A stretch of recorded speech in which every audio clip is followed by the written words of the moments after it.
तो अभी कुछ दिन पहले मैंने आप लोगों के साथ शेयर किया था कि कैसे यूके में इलेक्शंस होने वाले हैं और ये इलेक्शंस होने वाले थे 4th ऑफ जुलाई को, जो अब हो चुके हैं, पूरे हो चुके हैं ये इलेक्शंस और विनर भी अनाउंस हो चुका है। तो लेबर पार्टी बेसिकली अब यूके में पावर में आने वाली है। अब लेबर पार्टी के आने से इमिग्रेशन रूल्स पे क्या इम्पैक्ट दिखने वाला है, ये आज के वीडियो में मैं आप लोगों के साथ शेयर करने वाली हूँ। तो बेसिकली जो भी पॉलिसीज इमिग्रेशन रिलेटेड जो भी रूल्स बनाए गए थे by conservative party in the year 2024, उन पे क्या इम्पैक्ट आएगा, क्या वो रूल कंटिन्यूड रहेंगे या उनको हटा दिया जाएगा, क्या लेबर पार्टी इमिग्रेशन फ्रेंडली होगी या इमिग्रेशन को बैन करेगी, ये सारी चीजें आज के वीडियो में हम एक्सप्लोर करने वाले हैं। तो इस वीडियो को एंड तक जरूर देखिएगा, क्योंकि ईयर 2024 में आपका यूके आने का प्लान सक्सेसफुल हो पाएगा या नहीं, ये आज का वीडियो देखने के बाद आपको जरूर पता चल जाएगा।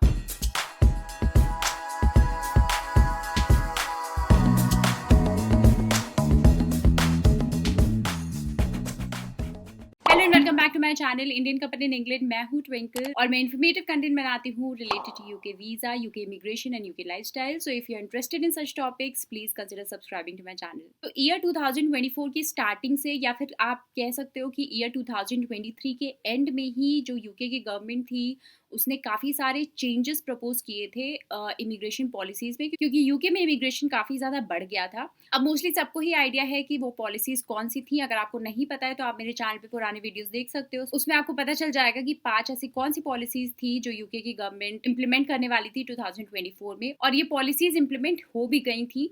ऑलमोस्ट सारी ही पॉलिसीज़ इंप्लीमेंट की जा चुकी हैं।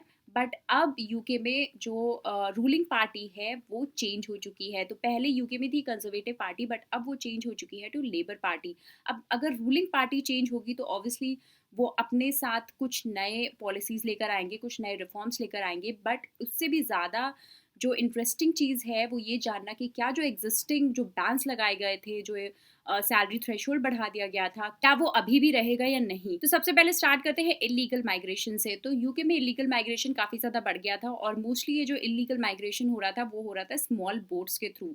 अब स्मॉल बोट्स कैसे आती हैं यूके में? तो इंग्लिश चैनल को क्रॉस करते हुए बहुत सारी जो कंट्रीज़ हैं जैसे ईरान, इराक, अफगानिस्तान, सीरिया, यहाँ के जो लोग होते हैं जो इलीगली यूके में घुसना चाहते हैं, वो इंग्लिश चैनल को क्रॉस करते हुए यूके में इलीगली एंटर कर जाते हैं। अब इनको रोकना यूके की गवर्नमेंट के लिए एक बहुत ही बड़ा चैलेंज था और इसको रोकने के लिए ही जो रवांडा का प्लान है वो कंजर्वेटिव पार्टी लेकर आई थी कि अगर जो भी इलीगल माइग्रेंट्स यूके में घुसते हैं अब स्मॉल बोट्स के थ्रू, उनको वापस रवांडा भेज दिया जाएगा। रवांडा पॉलिसी क्या थी, अगर आपको डिटेल में जानना है तो उसका भी वीडियो आपको मेरे चैनल पे मिल जाएगा। तो ये था कंजर्वेटिव पार्टी का टेक कि वो रवांडा पॉलिसी इंप्लीमेंट करने वाली थी। बट लेबर पार्टी का क्या टेक होने वाला है इस पे? The Labour Party has said it wants to spend money currently earmarked for the Rwanda scheme on enforcement activity instead. It would establish a new border security command to prosecute gangs operating small boat routes and enhance security cooperation with the EU. In addition, Labour wants to enable the police to search people suspected of being involved in people smuggling and enact new powers to monitor their financial accounts. They would also negotiate returns agreements with countries of origin which they deem to be safe. Previously, in September 2023, Labour said it wanted to negotiate a deal with EU to return asylum seekers to EU countries. तो जो small boats आती थी UK में, labour party उनके लिए काफ़ी strict rules लेकर आई है, काफ़ी स्ट्रिक्ट वो सिक्योरिटी एनफोर्स करेगी ऑन बॉर्डर्स जहाँ से ये इलीगल माइग्रेंट्स एंटर करते थे यूके में। तो ऑलरेडी जो सिक्योरिटी है बॉर्डर्स पे अभी उसको काफ़ी ज़्यादा बढ़ा दी जाएगी और जो पुलिस है उसको काफ़ी ज़्यादा पावर दे दिया जाएगा, जिससे वो किसी को भी रोक के चेक कर सकती है, उनका जो फाइनेंशियल अकाउंट्स है वो चेक कर सकती है, जिससे जो पीपल स्मगलिंग का जो इशू चल रहा है वो रिजॉल्व हो सके। नेक्स्ट देखते हैं रवांडा पॉलिसी जो कंजर्वेटिव पार्टी ने इंप्लीमेंट की थी। तो क्या लेबर पार्टी वो कंटिन्यू करेगा या फिर उसको स्क्रैप कर दिया जाएगा completely? Labour said that they would cancel the policy. तो इन प्लेन इन सिंपल टर्म्स जो रवांडा का जो फियर था लोगों में कि उनको वापस रवांडा भेज दिया जाएगा, वो अभी हट चुका है लेबर पार्टी के आने के बाद। तो लेबर पार्टी ने क्लियरली बोल दिया है कि रवांडा पॉलिसी अब इम्प्लीमेंट नहीं होगी। जो भी मेजर्स लिए गए थे रवांडा पॉलिसी को इम्प्लीमेंट करने के लिए वो सारे ही कैंसिल कर दिए जाएंगे और किसी को अब रवांडा नहीं भेजा जाएगा। Next is asylum backlog. तो बहुत सारे जो इलीगल माइग्रेंट्स आते हैं या फिर अगर आप किसी ऑलरेडी वैलिड स्टेटस वीज़ा पे थे यूके में और आपका वीज़ा एक्सपायर हो चुका है बट स्टिल आप यूके में कंटिन्यू कर रहे हो without a valid immigration status, तो भी आप एक इलीगल इमिग्रेंट की तरह कंसिडर किए जाते हो। एंड सारे ही इलीगल माइग्रेंट्स जो होते हैं उनको असाइलम में खुद को रिपोर्ट करना पड़ता है तो असाइलम का जो बैकलॉग है वो काफ़ी ज़्यादा बढ़ गया है यूके में। तो बेसिकली इसको कट डाउन करने के लिए भी कंजर्वेटिव पार्टी ने काफ़ी सारे मेजर्स लिए थे। बट अगर लेबर पार्टी अब पावर में आती है तो उसके क्या मेजर्स होंगे असाइलम बैकलॉग को क्लियर करने के लिए?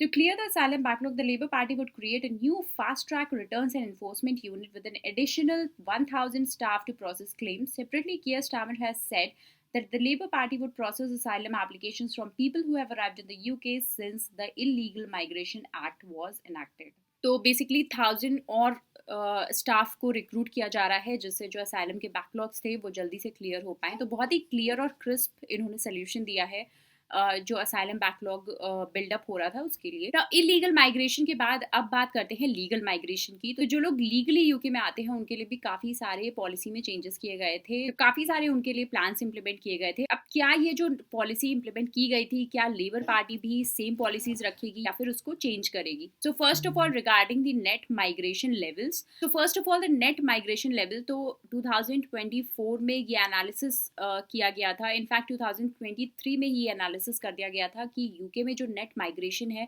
वो काफ़ी ज़्यादा बढ़ गया है। एक्सपेक्टेशन से काफ़ी ज़्यादा लोग आ रहे हैं बाहर की कंट्री से यूके में, तो उसको अब कट डाउन करना ज़रूरी था और इसके लिए कंजर्वेटिव पार्टी बहुत सारे रिफॉर्म्स लेकर आई थी, बहुत सारी पॉलिसीज लेकर आई थी। और सेम टेक है लेबर पार्टी का भी, तो लेबर पार्टी भी सेम पर्पस के साथ चलेगी कि उसको जो नेट माइग्रेशन है यूके में उसको कम करना होगा। Labour Party has not set a specific target for the net migration but it would like levels to fall. कितना माइग्रेशन वो कट करने वाली है कि अभी तक स्पेसिफाइड नहीं है, बट इट्स इन प्लान की माइग्रेशन जो है उसको कट किया जाएगा। Next is work migration. तो जो लोग स्किल्ड वर्कर वीजा पे यूके में आते थे उनका जो सैलरी थ्रेशोल्ड था वो बढ़ा दिया गया था टू 38,700 और जो केयर वर्कर्स जो आते थे यूके में वो उनके डिपेंडेंट्स को बैन कर दिया गया था। ये रूल्स कंजर्वेटिव पार्टी ने इम्प्लीमेंट किया था। अब लेबर पार्टी क्या करने वाली है इस रूल्स को लेकर?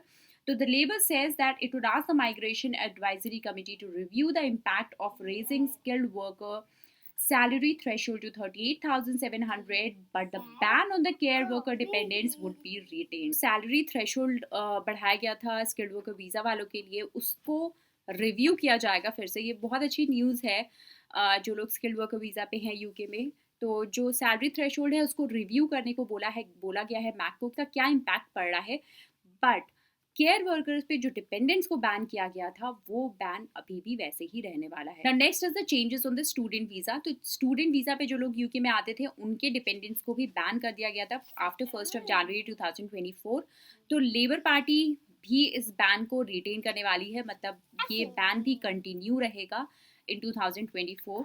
The Shadow Home Secretary, Ved Cooper, has said that the Labour will retain the ban on students' family members. The Labour Party has not publicly commented on the review of the graduate route. Labour Party ने अभी कोई comment नहीं किया है on the graduate visa route कि इसको हटाया जाएगा या फिर जैसे है वैसे ही रखा जाएगा। बट जो student visa पे dependents को लाना बैन किया गया था वो बैन अभी भी retain रहेगा। जो लोग spouse visa पे यूके में आना चाहते हैं उनके लिए भी इनकम थ्रेशोल्ड बढ़ा दिया गया था 2024। तो अगेन उन लोगों के लिए जो स्पाउस वीजा पे यूके में आना चाहते थे और जो इनकम में इंक्रीज हो गई थी, इनकम थ्रेशोल्ड जो बढ़ा दी गई थी उससे लोग परेशान थे। तो लेबर पार्टी ने कंसर्न्स रेज किए हैं इस इनकम थ्रेशोल्ड में इंक्रीज को लेकर और मैक को बोला है इसको रिव्यू करने के लिए। Labour Party spokesperson has reportedly said that the party has real concerns about the increase in the minimum income requirement to 38,700 pounds and would ask the Migration Advisory Committee to review the change. तो ये काफ़ी अच्छी news है उन लोगों के लिए जो स्पाउस वीज़ा पे यूके में आना चाहते थे। तो जो भी मैक डिसाइड करेगी हो सकता है वो इस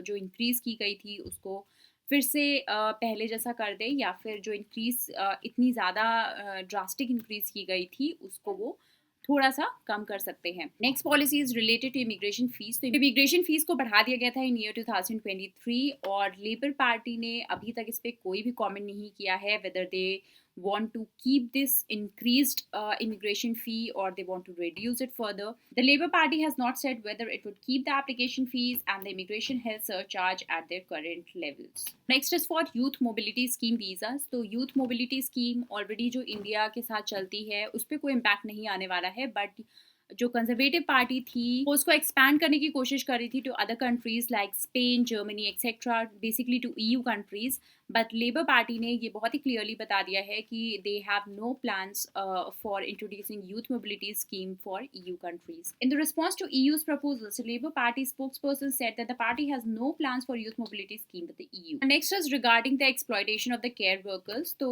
care workers को exploit किया जा रहा था. बहुत सारी जो fake agencies होती हैं वो care workers से काफ़ी ज़्यादा पैसे लेती थी उनको काम दिलाने के बदले में और बहुत सारा एक्सप्लॉयटेशन हो रहा था केयर वर्कर्स का. Get rid of this the Conservative Party has introduced CQC. तो जितने भी CQC के अंडर जो एजेंसीज थी वो ही रिक्रूट कर सकती थी केयर वर्कर्स को.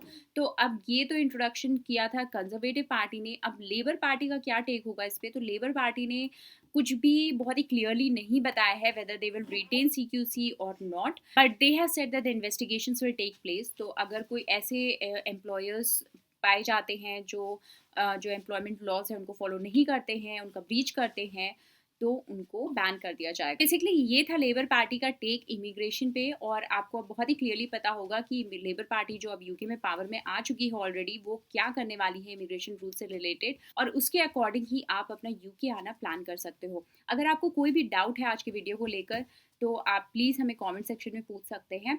और अगर आज का वीडियो अच्छा लगा हो तो प्लीज़ लाइक कर दीजिएगा, शेयर कर दीजिएगा और चैनल को सब्सक्राइब कर लीजिएगा. तो मिलते हैं नेक्स्ट वीडियो में. Till then bye.